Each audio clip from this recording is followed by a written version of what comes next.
सीता जी रावण के यहां उदास बैठी थी। उसी समय हनुमान जी चढ़ गए पेड़ पर, अशोक के वृक्ष पर, और क्या हुआ, रामचंद्र गुण वर्णे लागा। आपको याद हो तो आगे बोलो। सुनता ही सीता कर दुख भागा। ये सुंदरकांड की चौपाई है। हनुमान जी गए, उन्होंने देखा कि माता सीता तो बहुत दुखी हैं। अच्छा, उसी समय रावण आया। रावण कहता, मास दिवस कर कहा ना माना, तो मैं मारा भी काड़ी कृपा ना। तूने 1 महीने के अंदर मेरी बात नहीं मानी, तू मेरी तरफ देखती क्यों नहीं है सीता? तू एक बार मेरी तरफ देख ले, मैं मंदोदरी जैसी रानियों को तेरे चरणों की सेवा में लगाऊंगी, और तू मेरी महारानी बन के रहना लंका में। एक बार मुझे देख। तो सीता मां तिनका का सहारा लेकर रावण से बात करती है। तृणधरी ओट कहत वैदेही, सुमरी अवधपति परम सनेही, सुन दस मुख खग्योत प्रकाशा, कबहू की नलिनी करहि प्रकाशा। कहा सूर्य और कहा जुगनू। तू जुगनू बन के तू सूर्य को डरा रहा है? तेरी यह हैसियत? सीता मां ने फटकार लगाई, पर रावण ने भी माता सीता को बहुत परेशान किया। हनुमान जी ऊपर से देख रहे थे सब नजारा, कुछ बोल नहीं रहे थे। जब रावण चला गया, तलवार निकाल लिया, मैं मार डालूंगा सीता भी, तू मुझे इतना अपमानित कर रही है, जलील कर रही है। तो मंदोदरी ने हाथ पकड़ लिया, ना, नारी पर हाथ उठाएंगे तो लोग आपको महान नहीं कहेंगे। समझाया, रावण चला गया। सीता मां रो रही हैं, हे आकाश, इतने सारे तारे तुझ में हैं, एक मेरी तरफ क्यों नहीं गिरा देता? जरा सी आग मिल जाएगी तो मैं जलकर भस्म हो जाऊंगी। हे तारा, एक तो मेरी तरफ आ जा, मुझे थोड़ी सी अग्नि तो कोई दे दो, मैं जल के मर जाऊं। अब मुझसे सहा नहीं जाता ये अत्याचार, रावण का कष्ट। हनुमान जी सब देख रहे थे, चुपचाप खड़े थे, वहां बैठे छिपे थे। तभी हनुमान जी को लगा कि सीता मां बहुत दुखी हैं। यदि इनका दुख दूर करना है तो एक ही उपाय है। क्या क्या क्या? केवल भगवान की कथा। क्या? कथा का उल्टा करो, क्या हुआ? कथा, थका। कथा का उल्टा थका, मात्रा यहां कर दीजिए, थका हो जाएगा। जन्म जन्म की थकावट हमें और आपको है। देखो ना, मैया इतनी थकी हैं बेचारी, जब से देख रहा हूं बस सो ही रही हैं मस्त। थकावट है, आने जाने में हो ही जाती कोई। आप तो आराम कीजिए, हो जाती है। तो जो थकावट है, जो थका हुआ व्यक्ति है, वो थकावट कैसे जाएगी? अरे जन्म जन्म की थकावट को उतारना है। जन्म जन्म का थका हुआ व्यक्ति यदि सुख चाहता है तो कथा से जुड़ जाए, कथा ही सुख देने वाली है। रामचंद्र गुण वर्णे लागा, सुनता ही सीता कर दुख भागा, लिखा है। तो माता सीता का भी दुख किससे भागा? बोलो, कथा से। आप लोग कहते हैं महाराज जी हम बड़े दुखी हैं। अरे दुखी का एक ही इलाज है। कोई कहे कि मैं बहुत प्यासा हूं, बताओ प्यासे का इलाज क्या है? एक ही इलाज है ना, प्यासा। कोई कहे मैं बहुत प्यासा हूं, तो क्या उससे यह कहा जाता भाई साहब एक काम करो, आप जरा उल्टा सिर के बल खड़े हो जाओ, ये उपाय है, जरा सा योग कर लो, व्यायाम कर लो, प्राणायाम कर लो। क्या ये समाधान है? नहीं। जैसे प्यास का, प्यासे व्यक्ति का एक ही इलाज है, सिर्फ पानी। भूखे का एक ही इलाज है, सिर्फ भोजन। उसी प्रकार दुखी व्यक्ति का एक ही इलाज है, केवल भगवान की कथा। यदि कथा आपने सुनना शुरू कर दी तो गारंटी मेरी है, आपके जीवन में दुख नहीं रह जाएगा। आज दुखी कौन लोग हैं? जो कथा से दूर हैं, जो कथा से। अच्छा मुझे आप बताओ, आप में से कितने लोग हैं जो कथा सुन के बहुत दूर हो गए दुख से, जिनके जीवन में बहुत दुख था पर कथा ने आपके जीवन को बदल दिया? बताओ आप में से कितने लोग हैं? आप देखिए, इतने सारे तो आप ही हैं। आप यदि, मैं सच्ची बताऊं, आप यदि बदले नहीं होते कथा से तो आप यहां आते ही नहीं। आप यहां आए हैं, इसका अर्थ यही है कि आपके जीवन में कथा से बदलाव हुआ है, परिवर्तन हुआ है, आपने अपने आप को बदला है। ये प्रभाव कथा का है, नहीं तो किसे समय है यहां आने की, किसे फुर्सत। इस व्यस्ततम जीवन में बदलाव हुआ ना, आपने आपको बदला।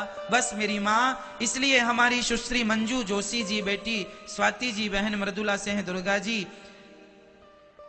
माता पिता की पुण्य स्मृति में उत्तर प्रदेश मेरठ से आप आई हैं। भगवान आपकी समस्त इच्छाएं पूरी करें, यही आपके लिए मंगल कामनाएं हैं। और भागवत सबका कल्याण करती हैं। जो भागवत जी की पोथी करवा रहे हैं, भागवत जी सबका कल्याण करेंगी। अब इसके बाद नेक्स्ट पोथी पाठ 17 दिसंबर से है। तो जो आप भी अभी तक भगवान से कथा से नहीं जुड़े, मैं गारंटी लेता हूं इस बात की कि जो व्यक्ति कथा से जुड़ गया, उसके जीवन का सारा दुख उसी क्षण शांत हो जाएगा, समाप्त हो जाएगा। केवल कथा को अपनाने की देर है। भगवान को कथा मीन्स भगवान, कथा पर्यायवाची है ना। फूल कह दो, सुमन कह दो, पुष्प कह दो, एक ही बात है, पर्याय है ना। उसी प्रकार कथा कह दो, भगवान कह दो, भागवत कह दो, एक ही बात है ना। इसलिए भगवान की कथा जीव मात्र की व्यथा को दूर करने वाली है। साथ ही श्री हरविलास जी, अनीता राजपूत, समस्त खोजर परिवार ग्वालियर से हैं, आपका भी बहुत बहुत स्वागत है। साथ ही श्रीमती क्रांति देवी न्यू दिल्ली पालम से, आपका भी बहुत बहुत स्वागत है मैया जी, क्रांति देवी जी और हरविलास अनीता जी। आप सभी की मंगल कामनाएं भागवत जी पूरी करें। भागवत गंगा की तरह है। गंगा में कितने भी लोग चले जाएं, जो जो पानी पीना चाहे सबको पानी देती हैं और प्यास भी सबकी बुझती है। जाकी रही भावना जैसी, प्रभु मूरत देखी तिन तैसी। भगवान क्या है मैया जानती हैं। जैसे शक्कर डालने से, चीनी डालने से पानी में क्या होती है, मिठास आती है। उसी प्रकार पानी तो पानी है, जितनी शक्कर डालोगे उतना मीठा होता जाएगा। उसी प्रकार जितनी श्रद्धा में लाते जाओगे उतना ही सुख की मिठास जीवन में आती जाएगी, आती जाएगी। श्रद्धा की शक्कर आपको डालनी है। अब आप देख लीजिए कि आपकी श्रद्धा कितनी है। यदि आपकी श्रद्धा अधिक है तो सुख भी अधिक मिलेगा। श्रद्धा कम है, कम सुख मिलेगा, और कम है और कम। जितनी श्रद्धा है, जितनी शक्कर है, उतनी मिठास। सिंपल है। देख लो ना मैया, लंका में मैं दो लोगों की बात करूं, एक है रावण, एक है विभीषण। विभीषण की श्रद्धा ज्यादा थी किन पर, भगवान श्री राम पर। श्रद्धा ज्यादा थी तो फल भी ज्यादा मिला ना। क्या फल ज्यादा मिला? लंका का आगामी राजा कौन कौन कौन? विभीषण। क्यों? क्योंकि उनकी श्रद्धा रावण की श्रद्धा से ज्यादा है, और रावण की श्रद्धा जो है वह विभीषण की श्रद्धा से कम है। कम है तो कम है तो परिणाम उसका आप देख लीजिए। अरे रावण की तो श्रद्धा बिल्कुल नहीं है। कहता है, ए बनवासी, तू कैसे युद्ध करेगा हमसे, तेरे पास तो रथ भी नहीं है। राम जी कहते हैं, पागल, तेरे पास सोने का रथ है, सोने की लंका है, पर तेरे पास धर्म नहीं है। मेरे पास भले रथ नहीं है, पांव में जूते चप्पल नहीं है, पर मैं फिर भी धर्म के रथ पर खड़ा हुआ हूं। धर्म ही मेरा रथ है। तो अर्थ यही निकला कि श्रद्धा विभीषण की थी तो राम जी ने राजा बना दिया, और नहीं थी रावण की तो आज भी गले गले गली गली पुतले जल रहे हैं।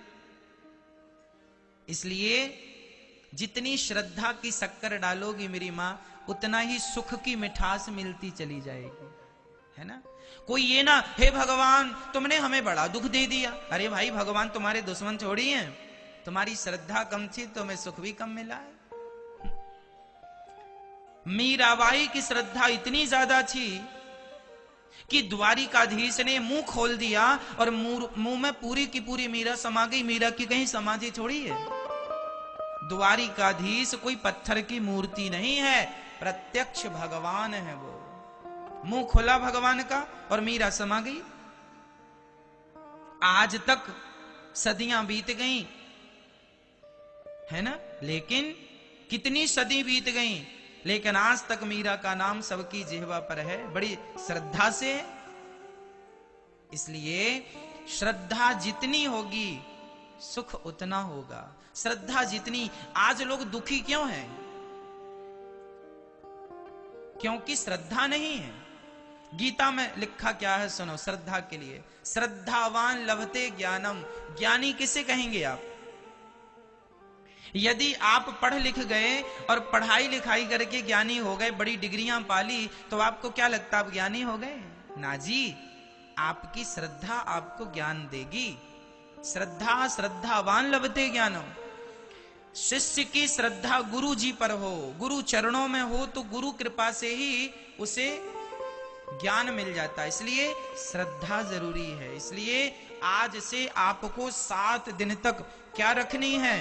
केवल श्रद्धा रखनी है। श्रद्धावान लभते ज्ञानम। जिसकी जितनी श्रद्धा होगी वह उतना भगवान के करीब होगा। आइए अब प्रवेश करते हैं पावन सी भागवत की कथा में। अच्छा, भागवत की कथा शुरू होने के पहले उनमें 6 अध्यायों की महिमा है। पहले हम आपको महिमा सुनाएंगे कि भागवत सुनने की महिमा क्या है। किस किसने भागवत सुनी?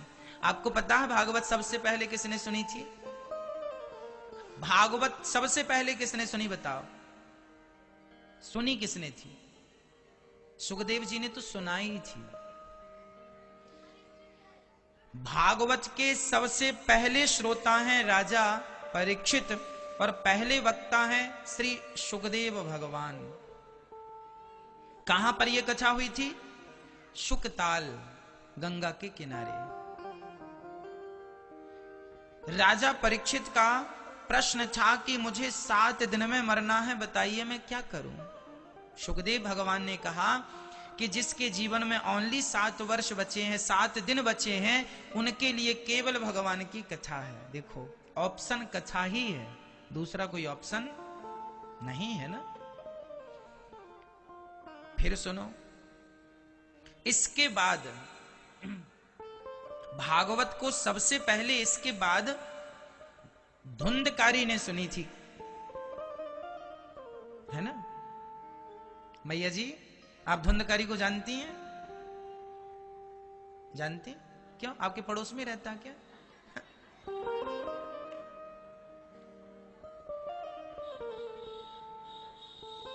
धुंधकारी नाम का एक व्यक्ति था। एक्चुअली वो अपने माता पिता को बहुत सताता था। धुंधकारी के जो पिता थे ना, उनका नाम था आत्मदेव, उनकी मां का नाम था श्रीमती धुंधली देवी। सुनो, धुंधली और आत्मदेव जी ये दोनों पति पत्नी रहा करते थे। सब कुछ था इनके पास, पर पुत्र की प्राप्ति नहीं हुई। बड़े परेशान थे कि पुत्र कैसे मिल जाए। जिसने जैसे कहा वैसा करना शुरू किया कि बेटा मिले, पर नहीं मिला। आत्मदेव जी, एक दिन क्या हुआ कि वो घर से निकलने लगे। पड़ोसियों ने बहुत ताने मारे। अच्छा, जिसके बेटा नहीं होता ना, लोग उसे बहुत ताना मारते हैं। आज भी हम बड़े पढ़ लिख गए हैं, 21वीं सदी में है मेरी माँ, पर फिर भी आज के युग में भी लोगों की विचारधारा बदली नहीं है, सोच बदली नहीं है। आज भी लोग पुत्र के लिए बहुत लालायत रहते हैं। बेटा हो गया तो खुशी और बेटी हो गई तो दुखी। जबकि ये सोच बिल्कुल गलत है।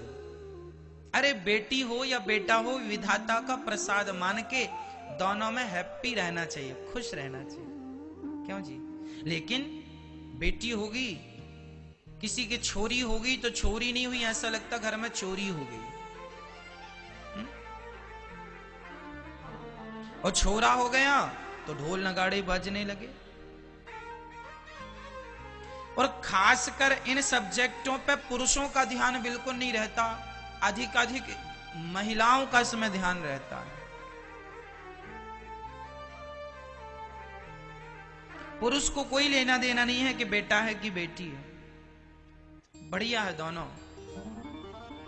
कई बार उन महिलाओं को, जैसे घर में सासू मां है, सासू को बड़ा लेना देना रहता, अरे बेटी हुई है, बहू बेटा ही हो, तो बहू के हाथ में है क्या कि बेटा ही हो? अरे जो विधाता ने दिया है खुशी से रखो, और नहीं मिला तो भी प्रसन्न रहो। कुछ चीजें विधाता के हाथ में है, इसलिए हमें इनके मामलों में परेशान नहीं होना चाहिए। बेटी और बेटा लगभग सेम है, इसलिए हमें परेशान नहीं होना। अच्छा, आप लोगों को बेटा चाहिए? कितने लोग हैं महाराज जी हमें बेटा दे दो, बेटा चाहिए, कुछ आशीर्वाद दो, बिहारी जी की कृपा हो, बेटा ही हो, बेटा ही हो। अरे भाई, जो होना है होगा। और बेटा तुम्हें चाहिए क्यों? एक सज्जन से हमने पूछ लिया, क्यों जी तुम्हें बेटा ही क्यों चाहिए? अरे महाराज जी, हमारे कुल का नाम रोशन करेगा। हमने कहा तुम भी तो अपने बाप के ही बेटे हो, तुमने कितना नाम रोशन कर लिया अपने कुल का, खानदान का? तुमने कितना कर लिया? तुमसे हुआ नाम रोशन? क्या बच्चे से उम्मीद लगाए बैठे हो? अरे भाई, बच्चे क्या रोशन करेंगे कुल को? आप खुद ही क्यों नहीं अपने कुल को अमर कर लेते? नाम रोशन आप खुद ही क्यों नहीं कर लेते? क्या स्वामी विवेकानंद जी ने अपने पुत्र का इंतजार किया था कि बेटा ही आएगा तब नाम रोशन होगा देश का या मेरे कुल का, खानदान का? क्या तुलसीदास जी ने भी पुत्र का इंतजार किया था कि पुत्र आएगा तो रामचरितमानस लिखेगा? क्या सूरदास जी ने भी इंतजार किया था? बोलो, तो तुम क्यों इंतजार कर रहे हो? जो करना है तुम खुद ही करो ना। नाम रोशन करना है कुल का, कुछ ऐसा कर लो ना कि नाम हो जाए। बेटा करेगा नहीं करेगा, कौन गारंटी लेगा इस बात की? इसलिए जरूरी नहीं है कि नाम रोशन करने के लिए पुत्र चाहिए। आप जहां हैं, जितने हैं, जैसे हैं, उसी से बहुत कुछ हो सकता है। क्या मीराबाई को पुत्र की जरूरत पड़ी नाम रोशन करने के लिए? कुल का, खानदान का या स्वयं का? बताओ, मुझे जवाब दो। क्या मीराबाई को बेटे की जरूरत पड़ी खानदान को रोशन करने के लिए? हाँ या ना?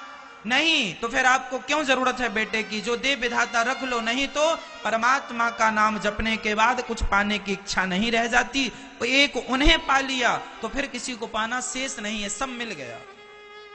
इसका जीता जागता उदाहरण मीराबाई है। मीरा के कोई संतान नहीं थी तो नाम बताओ। लेकिन फिर भी आज तक अमर है। और तुम्हारे 10-10 बच्चे हो जाए तो पड़ोसन नहीं जानती तुम्हें कौन हो तुम। क्यों जी? बड़े बड़े शहरों में तो नीचे भी लोग रहते हैं, ऊपर भी रहते हैं, उसके ऊपर भी रहते हैं। तुम्हारे 4 भी बच्चे हैं तो ऊपर वाली को पता ही नहीं कि तुम्हारे बच्चे कौन हो, तुम कौन हो। बड़े बड़े शहरों में पता है कि नीचे हमारे घर के कौन रहता, ऊपर घर के कौन रहता? बताइए, नहीं पता होता। मीरा को जगत जानता है और तुम्हारे घर में तुम्हारे पड़ोसी तुम्हें नहीं जानते। अर्थ क्या निकला? बेटा हमारी पहचान नहीं है। हमारी पहचान है हमारा स्वभाव, हमारा नेचर,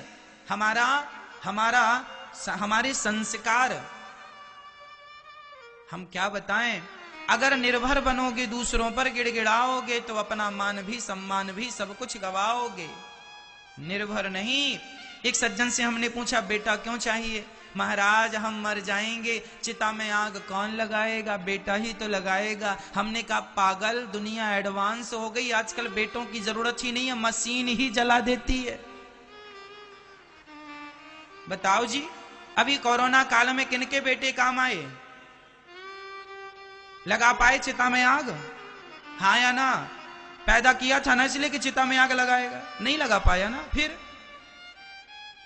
आजकल तो एडवांस टेक्नोलॉजी है भाई। एक तरफ से आदमी डालो, दूसरी तरफ से राख निकलती है, 3 दिन का इंतजार भी नहीं करना पड़ता। वो जमाना अलग था कि एक दिन चिता जलाने गए थे, 3 दिन बाद राख उठाने जाएंगे। आजकल तो हाथों हाथ राख भी मिल जाती है तुरंत। कहां इस जमाने में तुम सोच रहे हो कि बेटा हमें इसलिए चाहिए चिता में आग लगाए? भाई तुम मरो तो आग लगाने वाले बहुत हैं। क्यों जी? फिर इसलिए बेटा चाहिए तो क्यों? आज लोगों को ये उद्देश्य ही नहीं पता कि बेटा क्यों चाहिए। आज मैं आप सबसे मेरा सवाल है, बताइए आपको बेटा क्यों चाहिए? आप कहेंगे कि मेरा कुल का नाम रोशन कर इसलिए बेटा, ये जवाब गलत है। आप कहेंगे मेरी चिता को आग कौन लगाएगा, ये भी जवाब भी गलत है। महाराज जी मेरे बुढ़ापे का सहारा बनेगा बेटा। अच्छा, ये गौरी गोपाल वृद्धाश्रम में वृद्ध माए रहती हैं, किसी के एक बेटा है, किसी के 2 हैं, किसी के 3 हैं, किसी के 4 हैं, किसी के 5 हैं, किसी के 6 हैं, किसी के 7 जिनके बच्चे हैं वो वृद्ध माए भी यहां रहती हैं। उनके 7 बच्चे होने पर भी वो अपनी मां को गिलास भर पानी ना दे पाए, ये दास अनिरुद्ध उन माओं की सेवा करता है। तुम कहते हो कि बेटा बुढ़ापे में सहारा बनेगा, तो जिनके बेटे हैं उनके कौन से सहारा बनेगा बेटे? 5 बच्चों के होने पर भी 2 रोटियां मां के नाम पे नसीब नहीं है माओ को। तो तुम बच्चे पैदा करने में लगे हो इसलिए कि बुढ़ापे का सहारा बनेगा। पहले देख लो।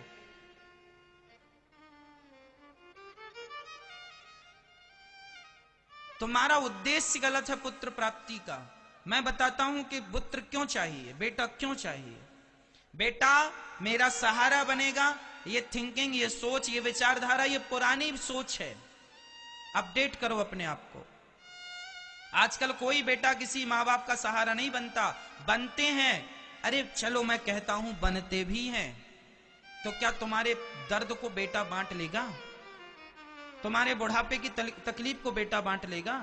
अरे बुढ़ापे पांव में कांटा मेरे चुभा है, दर्द मुझे होगा, बेटे को नहीं होगा। क्यों नहीं समझते इन बातों को? बुढ़ापा तुम्हें गुजारना है, बेटे को नहीं। बेटे का आएगा तो बेटा गुजारेगा। तुम कहते हो बेटे मेरा बुढ़ापे में सहारा बनेगा। बुढ़ापे का सहारा बेटा नहीं होता मेरी मां, सोच गलत है, घुसा लिया है कचरा दिमाग में। बुढ़ापे का सहारा बेटा नहीं है, बुढ़ापे का सहारा भगवान होते हैं। भगवान ही सबके सहारे हैं। मेरे तो गिरधर गोपाल, दूसरों ना कोई। तुमने कचरा बिठा रखा अपनी खोपड़ी में। यदि बुढ़ापे का सहारा बेटा है तो फिर क्यों यहां गौरी गोपाल वृद्धाश्रम वृद्ध माए रहती हैं? फिर क्यों नहीं बने उनके बच्चे सहारा? यदि तुम्हारा यह सेंटेंस सही है तो पर जवाब दो। गलत है ये सेंटेंस आपका, ये कहावत या जो भी आपने बनाई कि बुढ़ापे का सहारा बेटा। बुढ़ापे का सहारा बेटा नहीं है, बुढ़ापे का सहारा केवल भगवान है। कहो भगवान से, हे नाथ मुझे किसी से गिलास और पानी लेने की जरूरत ना पड़े। भगवान के लिए रोइए, भगवान को पुकारिए। बुढ़ापे मैं कहता हूं कि तुम्हारा बेटा नहीं है और तुम्हें भगवान पर श्रद्धा है तो तुम्हारे अच्छा मुझे ये बताओ, जिनका कोई नहीं होता क्या उनका बुढ़ापा नहीं गुजरता? बोलो, क्या उनका बुढ़ापा नहीं गुजरता?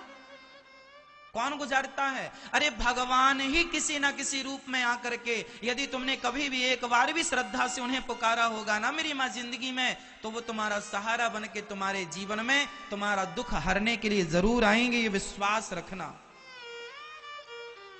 वही तुम्हारे बेटे हैं, वही हैं सब कुछ तुम्हारे। भगवान करे आपका बेटा श्रवण है और श्रवण ही रहे। भगवान करे आपका बेटा खूब आपके पांव दबाए, खूब आपकी सेवा करे, फिर भी मन भगवान में लगाना। आपका बेटा आपके पांव दबाता है, आपका बेटा आपका ख्याल रखता है, अच्छी बात है ना, पर फिर भी आप अपना मन भगवान में लगाएं, इसमें क्या बुराई है मुझे बताओ।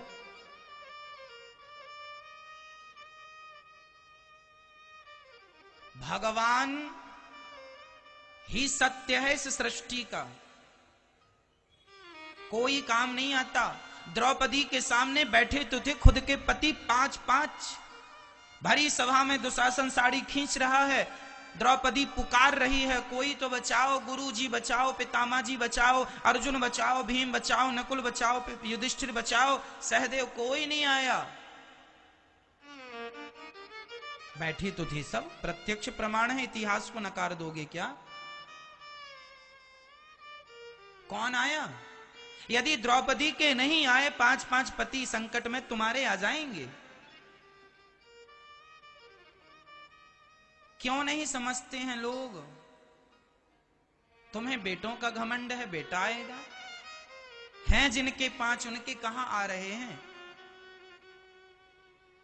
इसलिए जब कोई नहीं आया द्रौपदी के सामने, तब द्रौपदी ने दोनों हाथ उठा दिए, हे गोविंद। द्रौपदी जानते हैं मेरी मां, हम सबके लिए सबक बन गई कि देखो दुनिया वालों, तुम भी दुनिया वालों पे पूरा विश्वास करते हो, पर परिणाम उस विश्वास का ये है कि मैं बुला रही हूं पर कोई देखने को भी तैयार नहीं है। और एक आवाज लगाई, जरा गोविंद आओ। बस उसी समय भगवान द्वारिकाधीश द्वारिका में बैठे भोजन कर रहे थे। रुक्मणी जी गरम गरम रोटियां परोस रही थी और थाली सामने थी। रुक्मणी जी बार बार कहें गोविंद खा लो, ठंडा हो रहा भोजन। अब द्वारिकाधीश कैसे बताएं कि रुक्मणी रुक जा जरा, वहां मेरी बहन लुट रही है। तो किसी ने कहा जल्दी से जाते क्यों नहीं है प्रभु। भगवान ने कहा कैसे चला जाऊं, मेरी बहन मुझे बुलाएगी तब तो जाऊंगा। अरे भगवान ने आने में देर नहीं लगाई मेरी माँ, द्रौपदी माँ ने बुलाने में देर लगाई है। तुमने बुलाया ही देर से है, इसलिए वो आए देर से हैं। सही वक्त में बुलाया होता तो इतनी भी जितनी खिंच गई वो भी तो ना खिंचती। तुम कर लो दुनिया का भरोसा। मैं बता दूं आपको, आप किसी के साथ 1 लाख अच्छाई करना, 1 लाख बार अच्छा करना, और जरा एक बार आपसे गलती हो जाए तो जिसके साथ तुमने 1 लाख अच्छाई की है ना, वो 1 लाख अच्छाइयों को भूलकर तुम्हारी एक गलती को आगे रखेगा, कहेगा देखो तुमने हमारे साथ ये गलती की। ये दुनिया के लोग तुम्हारे दोष ढूंढते हैं, ये दुनिया के लोग तुम्हारी गलतियां खोजते हैं। एक भगवान है जो गलतियों में भी एक अच्छाई ढूंढता है कि मेरे भक्त की कोई तो अच्छाई होगी जिसके बल पर मैं इसे भवसागर से पार लगा दूं। विश्वास करना ही है तो पुत्रों से ज्यादा भगवान पे कीजिए। भगवान से मैं बार बार कहूंगा तुम्हारा बेटा बहुत अच्छा हो, श्रवण की तरह हो, खूब सेवा करता हो, लेकिन फिर भी विश्वास भगवान पे होना चाहिए। आखिरी वक्त में वही काम आएंगे। अजामिल नाम के एक व्यक्ति का नाम तो सुना होगा। अजामिल का बेटा खेल रहा था बगल में और मौत का समय आया तो अजामिल ने बुलाया था बेटे को, दूरे क्रीडन का सक्तम पुत्रम नारायणावयम प्लावितेन स्वरेण उच्चैराजुहावा। जितेंद्रिया बेटा नारायण सुन लो मेरी पुकार, बेटा नारायण बचाओ यमदूत आ रहे हैं, डर लग रहा है। बेटे नारायण को बुलाया, संयोग से उसके बेटे का नाम नारायण था और नारायण मेरे भगवान का नाम है। बुलाया तो उसने बेटे को, लेकिन चूंकि नाम नारायण निकला तो भगवान ने सुन लिया। बेटा काम नहीं आया, भगवान का नाम काम आ गया। बस तुम कितने भी 4-6 बच्चे और पैदा कर लो, हमें कोई बुराई नहीं है।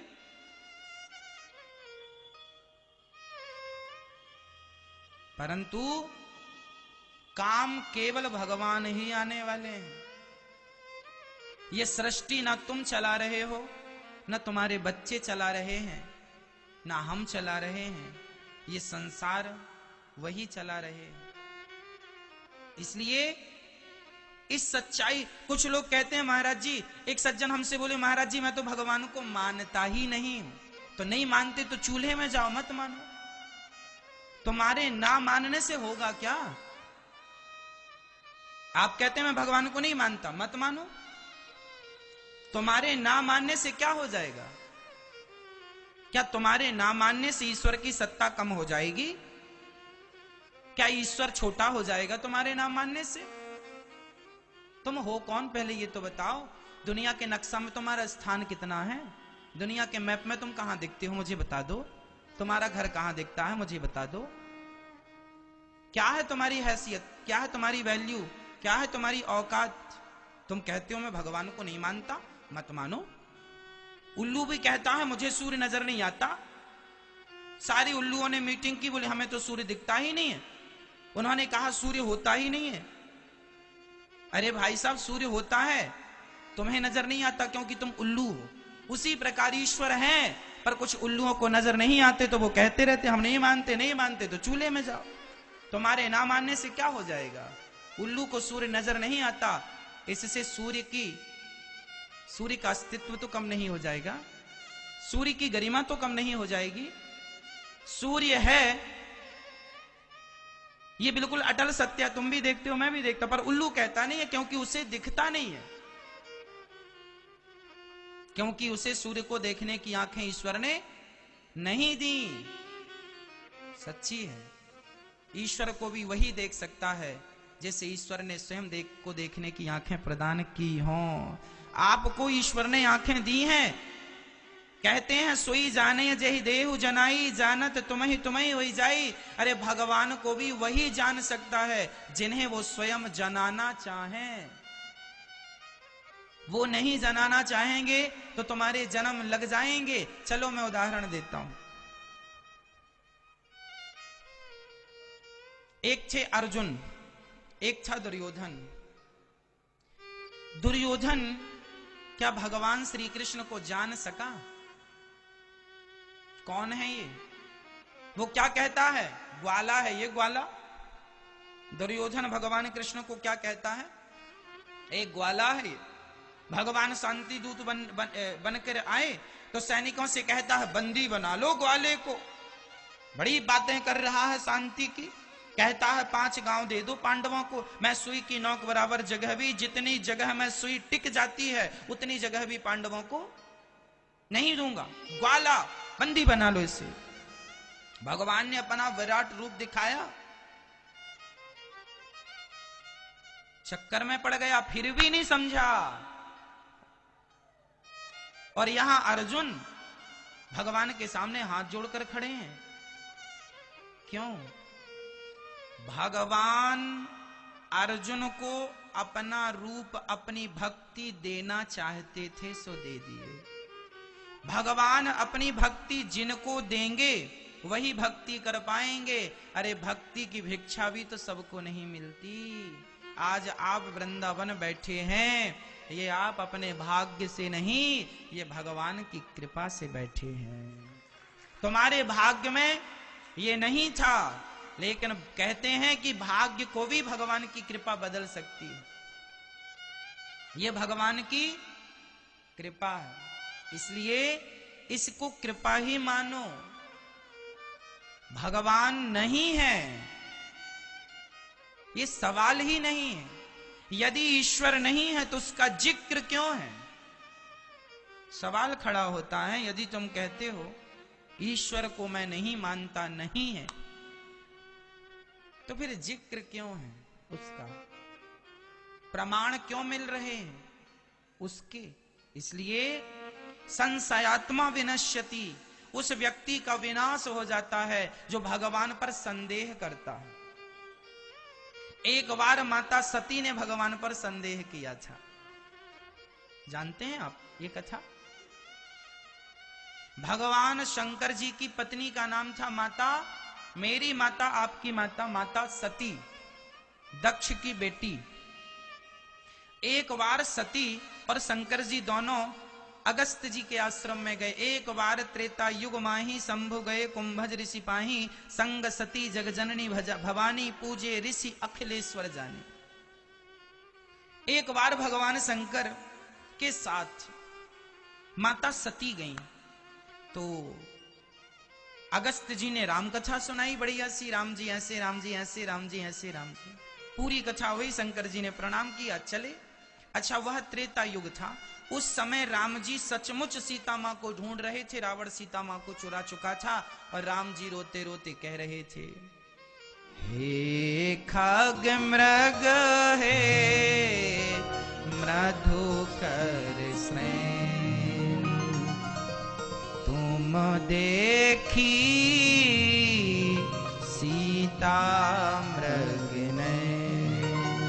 राम जी रो रहे हैं, हे खग हे मृग, तुम बताओ क्या तुमने मेरी सीता को देखा? शंकर जी ऊपर से जा रहे थे ना, आकाश मार्ग से, तो शंकर जी ने प्रणाम किया, जय जय जय सच्चिदानंद जगदीशा। हे जगदीश, हे जगत के आधार, हे परमात्मा, मैं आपको प्रणाम करता हूं। सती जी को डाउट हो गया, संदेह, ये आप किसे प्रणाम कर रहे हैं? शंकर जी ने कहा, तुम भी करो, यही राम है जिनकी अभी अभी आप कथा सुन के आ रहे हैं। अच्छा, यही है। सती को लगा कि राम राम, जिन्हें खुद की पत्नी के बारे में पता नहीं कि कहां है, वो कैसे भगवान हो सकते? यदि ये भगवान होते तो ये जान ना लेते कि मेरी पत्नी को रावण ने चुरा लिया। शंकर जी ने कहा पगली, शंकर जी सती को कह रहे हैं अरे पगली, पति कहता ना पत्नी को अरे पगली सुन। शंकर जी कह रहे हैं पगली ये भगवान हैं और लीला कर रहे हैं। सती जी बोली ना आज आपने भांग ज्यादा पी ली है और आप नशे में हैं, किसी को भी प्रणाम कर रहे हैं। ये भगवान भगवान नहीं है, ये आप थोड़ा ठीक करो अपने दिमाग को। शंकर जी बोले संदेह ना करो पगली, वो भगवान है, प्रणाम करो। सती जी बोली ना मुझे देखो ये संदेह है। अरे माता सती को भी भगवान पर डाउट था, संदेह था, तो आज के आम लोगों को भगवान पर संदेह हो जाए इसमें कोई आश्चर्य नहीं है। माता सती को संदेह हो गया। अरे सती को छोड़ो, भागवत में मैं सुनाऊंगा आगे आपको, ब्रह्मा जी को भी संदेह हो गया था। भगवान कृष्ण जी एक बार अपनी बाल लीला कर रहे थे, ग्वाल वालों के संग कढ़ी खा रहे थे जूठी। तो ब्रह्मा जी को लगा ये कैसा भगवान जूठी कढ़ी खाता है, तो बछड़े और ब्रजवासी चुरा लिए थे। एक बार इंद्र को भी संदेह हो गया था, तब तो मूसलाधार पानी बरसाया, तब तो भगवान को गोवर्धन उठाना पड़ा था। क्या इंद्र को पता नहीं था कि भगवान है? लेकिन भगवान पर इंद्र भी मोहित हो गए। मोह्यंत यत् सूर्यः, ब्रह्मा जी भी मोहित हो गए और माता सती भी मोहित हो गई। शंकर जी मुस्कुरा रहे हैं, माता सती मोहित हो गई, शंकर जी मोहित क्यों नहीं हुए? शंकर जी को मोह क्यों नहीं हुआ? यदि आप लोग कहते हैं कि भगवान तो है ही नहीं, ये कृष्ण जी कोई भगवान है, ये राम जी कोई भगवान है, यदि कोई ऐसा कहे, इन शब्दों का प्रयोग करे, तो समझ लेना कि इनकी बुद्धि भगवान ने मोहित कर रखी है। इन्हें कुछ भी समझ में, शंकर जी ने लाख समझाया पर माता सती को समझ में, मैं भी आपको लाख समझाऊं पर आपको समझ में नहीं आएगा। यदि आपको संदेह है तो, यदि श्रद्धा है तो समझ में आ जाएगा, पर संदेह है तो समझ में। फिर संदेह का क्या होता है? संशयात्मा विनश्यति, संशय जो ईश्वर पर करता है उसका एक ही समाधान है, केवल विनाश। अभी माता सती के साथ क्या होगा सुन लीजिएगा। माता सती नहीं मानी और शंकर जी ने कह दिया जो तुम्हारे मन अति संदेह हो तो तुम जाए परीक्षा ले हो। तुम्हें बहुत संदेह है ना सती, तो जाती क्यों नहीं राम जी की परीक्षा ले लो। सती जी बोली ये आइडिया अच्छा है। माता सती सीता का रूप बनाकर चल पड़ी। राम जी आ रहे थे, सीता कहां हो, सीता कहां हो। अब सती जी सामने सीता बन के खड़ी हो गई। राम जी मैं आ गई, रावण के यहां से भाग के आगे आ गई। राम जी अवाक रह गए। सीता, राम जी ने कहा माता जी प्रणाम। सती को लगा यहां और भी कोई है क्या? राम जी बोली और कोई नहीं है, बस आप ही हैं माता जी प्रणाम। मैं दशरथ जी का बेटा राम, आप मेरा प्रणाम स्वीकार करें। सती जी की तो पसीने छूटने लगे। मैं तो सीता बनकर खड़ी हूं और आप ये मुझे माता माता। राम जी पहचान गए, माता जी जंगल में अकेली डोल रही हो, शंकर जी कहां हैं? अब सती जी को कन्फर्म हो गया ये हमको ही कह रहे हैं। शंकर जी का नाम लिया। अब सती जी तुरंत अपने रूप में आ गई और किसी ने राम जी से कहा प्रभु आपने पहचान कैसे लिया? सती जी ने कहा आपने पहचाना, मैं तो सीता बन के खड़ी थी। राम जी ने कहा प्लास्टिक सर्जरी करा के कोई अपना स्वरूप तो बदल सकता है, पर स्वभाव कहां से बदलेगा? मेरी सीता वो सीता है जो सदा राम के पीछे खड़ी होती है। आप आगे खड़ी हैं, आगे तो मां ही खड़ी हो सकती है, मेरी सीता कभी खड़ी नहीं हो सकती। यह गुण है मेरी सीता का। माता सती घबरा गई। समझ गई कि ये सब जानते हैं भगवान है। शंकर जी ठीक कह रहे थे, लीला कर रहे हैं, वो लीला कर रहे हैं। पशु पक्षी तुम ही मृग बता दो सीता, जानते सब हैं जिनके शरीर के रोम रोम में ब्रह्मांड लटके हैं। ब्रह्मांड निकाया निर्मित माया, रोम रोम प्रतिवेद कहें। उन्हें कौन जगाएगा, कौन